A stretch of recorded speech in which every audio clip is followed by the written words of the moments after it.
వివాహ బంధం పార్ట్ 8. అర్జున్కి అశోక్ గారు పూణే వెళ్ళిన దగ్గర నుండి ప్రతిరోజు ఫీవర్, బాడీ పెయిన్స్తో బాధపడుతున్నాడు. కానీ అది అతనికి తెలియట్లేదు.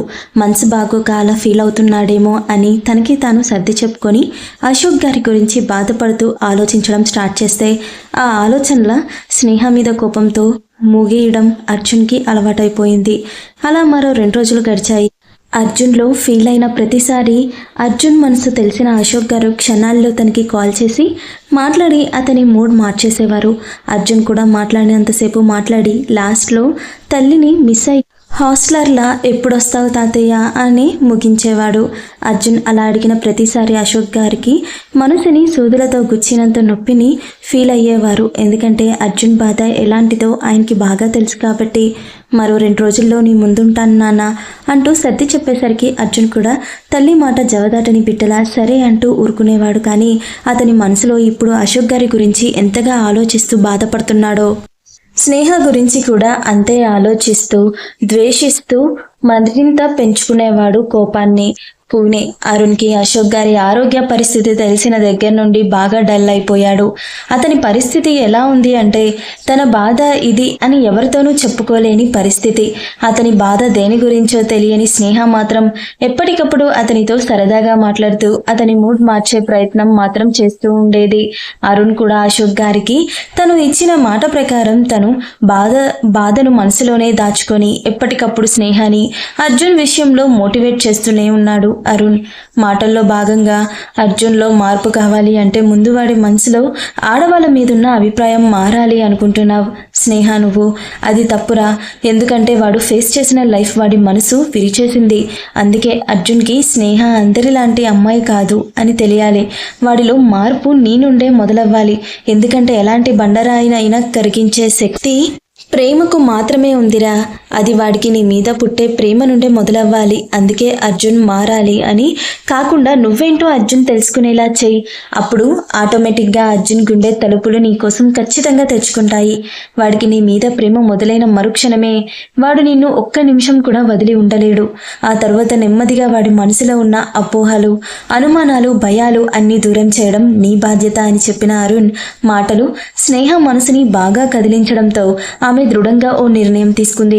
అలా 2 రోజులు గడిచేసరికి ఒకరోజు అశోక్ గారికి రాజయ్య నుండి అర్జున్ బాబుకి ఒంట్లో బాలేదు పెద్దయ్య అంటూ కాల్ రావడంతో నిమిషం కూడా లేట్ చేయకుండా అరుణ్ చేత అప్పటికప్పుడు ఫ్లైట్ టికెట్స్ బుక్ చేయించుకొని ఆ ఫ్యామిలీ నుండి భారంగా వీడ్కోలు తీసుకొని ఆ తాత మనవరాలు అక్కడి నుండి వైజాగ్ ప్రయాణం అయ్యారు.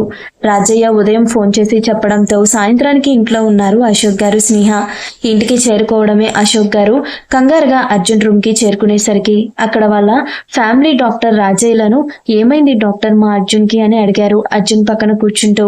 ఆ ప్రశ్నకు డాక్టర్ అప్పటికే బ్లడ్ టెస్ట్ అవి చేయడంతో ఆ రిపోర్ట్స్ చెక్ చేస్తూ మీ అర్జున్కి చికెన్ పాక్స్ వచ్చింది సార్ అని చెప్పగానే రూమ్లో ఉన్న అశోక్ గారు, రాజయ్య రూమ్లో అడుగుపెట్టే ధైర్యం చేయలేక అక్కడే ఆగిపోయిన స్నేహలకు ఒక్కసారిగా గుండె ఆగినంత పనైంది. డాక్టర్ మాట్లాడుతూ అర్జున్కి ఎలాంటి నాటు వైద్యాలు చేయకండి. ఎందుకంటే అతని బాడీ చాలా వీక్గా ఉంది. బ్లడ్ పర్సెంట్ కూడా తక్కువగా ఉంది. నేను ప్రిస్క్రిప్షన్ ఇచ్చిన మెడిసిన్స్ యూస్ చేస్తూ ఆయింట్మెంట్ కరెక్ట్గా వాడితే 10 రోజుల్లో అర్జున్ మళ్ళీ మామూలు అవుతాడు అంటూ డోర్ దగ్గరే ఆగిపోయిన స్నేహను చూస్తూ ఈ టైంలో అర్జున్కి చాలా కేర్ అవసరం. అతన్ని ఎంత జాగ్రత్తగా చూసుకుంటే అంత త్వరగా అతనికి నయం అవుతుంది అని అన్నారు. అప్పటి వరకు స్నేహ అక్కడే ఆగిపోయింది అని గమనించిన అశోక్ గారు డాక్టర్ మాటతో స్నేహను గమనించి అమ్మా స్నేహ రా తల్లి అనడంతో ఒళ్ళంతా చికెన్ పాక్స్తో బెడ్ మీద స్పృహ లేకుండా పడున్న అర్జున్ని చూసి కన్నీళ్లు పెట్టుకుంటూ వచ్చి ఆయన పక్కన నిలబడింది స్నేహ. అశోక్ గారు స్నేహను చూపిస్తూ అర్జున్ భార్యగా పరిచయం చేశారు డాక్టర్కి. డాక్టర్ స్నేహకు అర్జున్ కోసం తీసుకోవాల్సిన జాగ్రత్తలు అన్నీ చెప్పి డైలీ వచ్చి చెక్ చేస్తాను అంటూ ప్రిస్క్రిప్షన్ అశోక్ గారి చేతికిచ్చి ఆయన వెళ్ళిపోయారు. ఆ ప్రిస్క్రిప్షన్ రాజయ్య చేతికిచ్చి డ్రైవర్ని తొందరగా తీసుకొని రమ్మని చెప్పు అని పంపారు. స్నేహ అర్జున్ని చూసి బాధపడుతూ వెంటనే వెళ్ళి దేవుడి గదిలో దీపం పెట్టి అమ్మవారిని మొక్కుకొని ఆ కుంకుమ తెచ్చి అర్జున్ నుదుటిన దిద్దింది.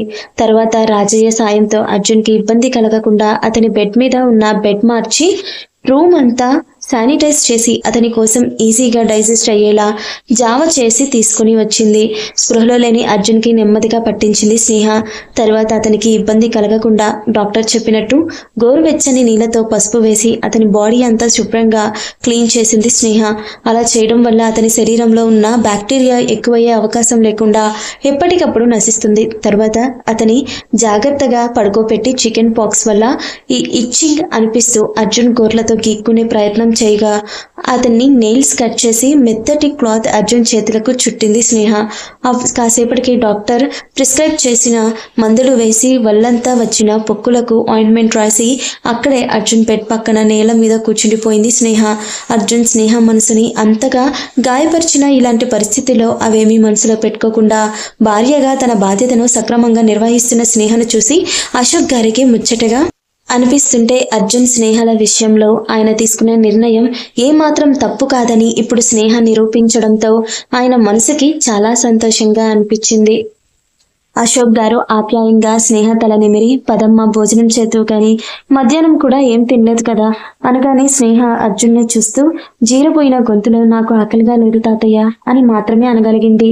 ఆయన బెడ్ మీద అర్జున్ పక్కన కూర్చొని స్నేహ తల నిమురుతూ అర్జున్ని నీ మనసుని అంతగా గాయపరిచాడు కదా తల్లి, వాడి మీద కోపంగా లేదా నీకు అని అడిగారు. ఆ ప్రశ్నకు స్నేహ అర్జున్ని చూస్తూ నాకు ఇలాంటి మాటలు కొత్తవేమి కాదు తాతయ్య, చిన్నప్పటి నుండి నా మనసు ఇలాంటి మాటల వల్లే విరిగిపోయింది. ఇప్పుడు అర్జున్ గారి మాటలు నా మనసుని కష్టపెట్టినా ఆయన మీద కోపం అయితే లేదు నాకు. ఎందుకంటే ఆయన మనసు ఎంతగా విరిగిపోయి ఉండకపోతే ఒక మనిషిని కాదు మొత్తం ఆడవాళ్ళ మీదే ఇంత అసహ్యం పెంచుకుంటారు. కానీ విధిరాత వల్ల ఆయనకి ఏమాత్రం ఇష్టం లేకుండా నా మెడలో తాళి కట్టాల్సి వచ్చింది. అయినా కూడా తాళి కట్టి నా నాన్న నన్ను వదిలేయకుండా ఆయనతో పాటు నన్ను కూడా ఇక్కడికి తీసుకొచ్చారు. ఇక్కడికి తీసుకొచ్చి ఆయన ద్వేషాన్ని మాటల్లో చూపించారు. కానీ ఇన్ని రోజుల్లో ఎప్పుడూ నా మీద చేయి చేసుకోలేదు తాతయ్య. అక్కడే అర్థమవుతుంది ఆయన మనసు ఎలాంటిదో. ఆడవాళ్ళంటే ఇష్టం లేదు, కానీ వాళ్ళని అగౌరవపరచాలి అన్నది ఆయన ఉద్దేశం కాదు తాతయ్య. నిజంగా ఏ జన్మలోనో పుణ్యం చేసుకుంటే ఇలాంటి వ్యక్తి భర్తగా లభిస్తాడు.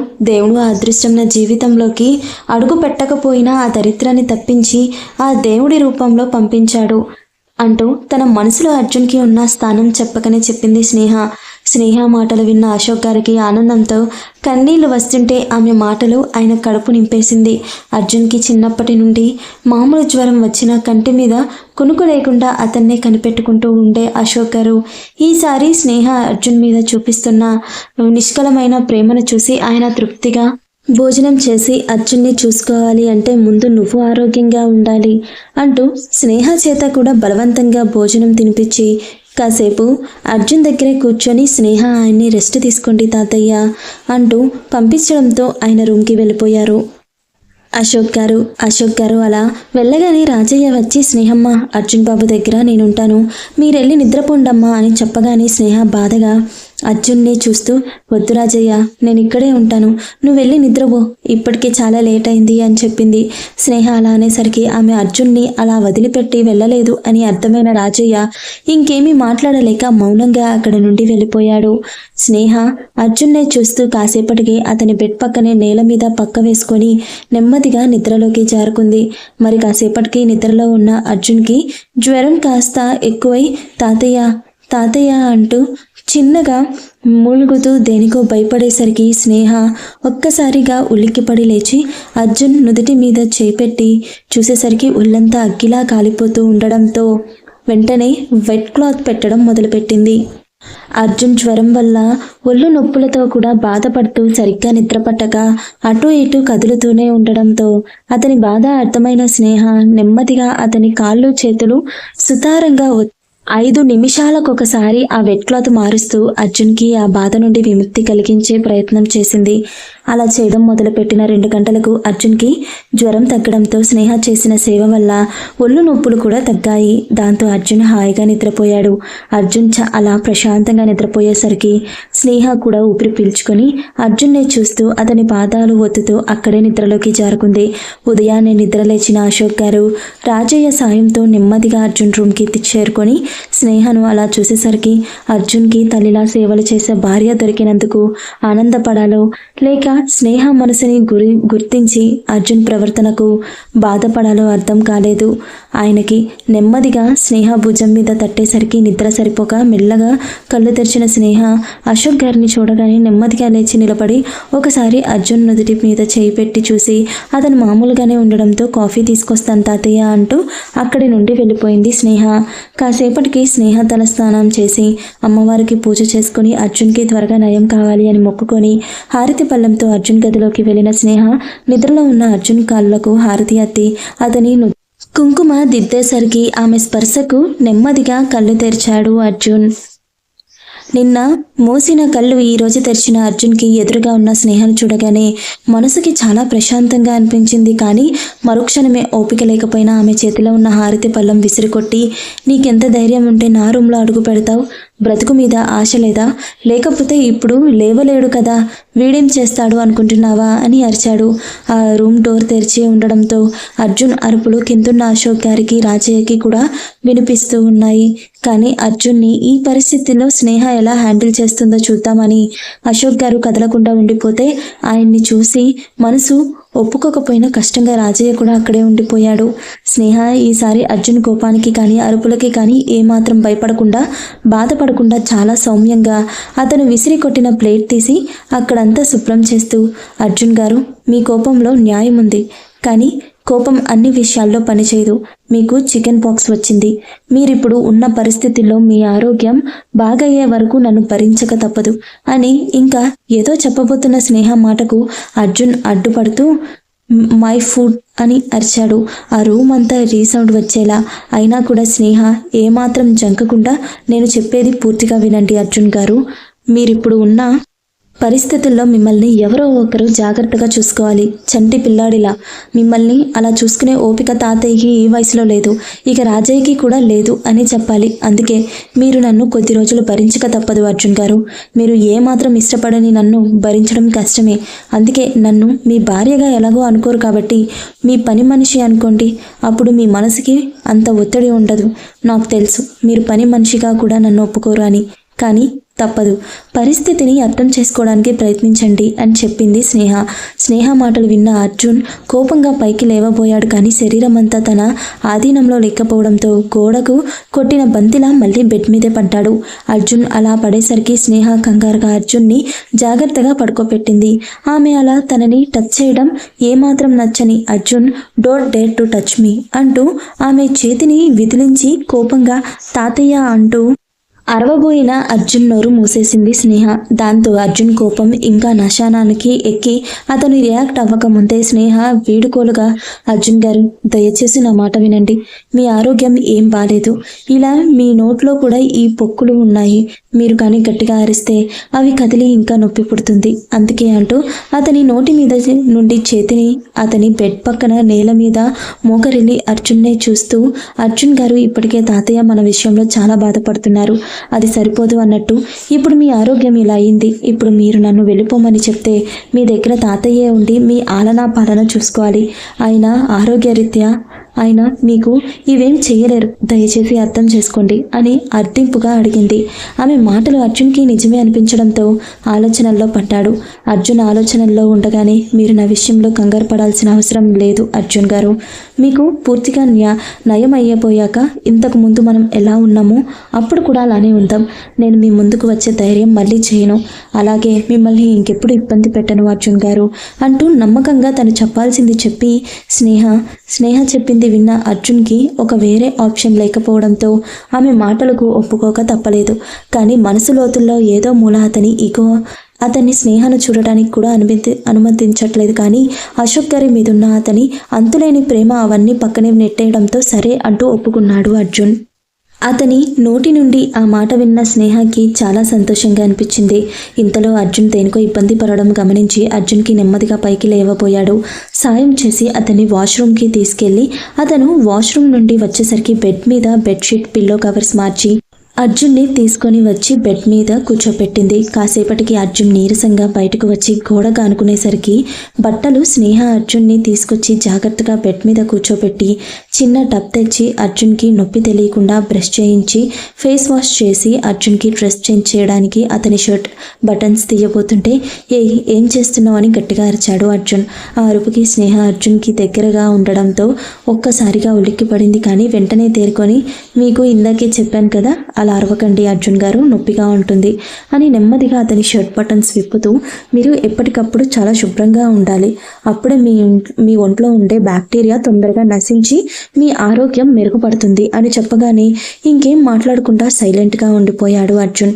స్నేహ అప్పటికి రెడీగా పెట్టిన పసుపు వేసిన గోరువెచ్చని నీళ్ళతో అర్జున్ బాడీ అంతా వెట్ క్లాత్ పెట్టి శరీరం మీద ఉన్న అన్ని పొక్కులకు జాగ్రత్తగా ఆయింట్మెంట్ రాసి అతని షర్ట్ మార్చి షర్ట్ అర్జున్ చేతికి ఇచ్చి జాగ్రత్తగా అర్జున్ గారు అంటూ కళ్ళు మూసుకుంది స్నేహ.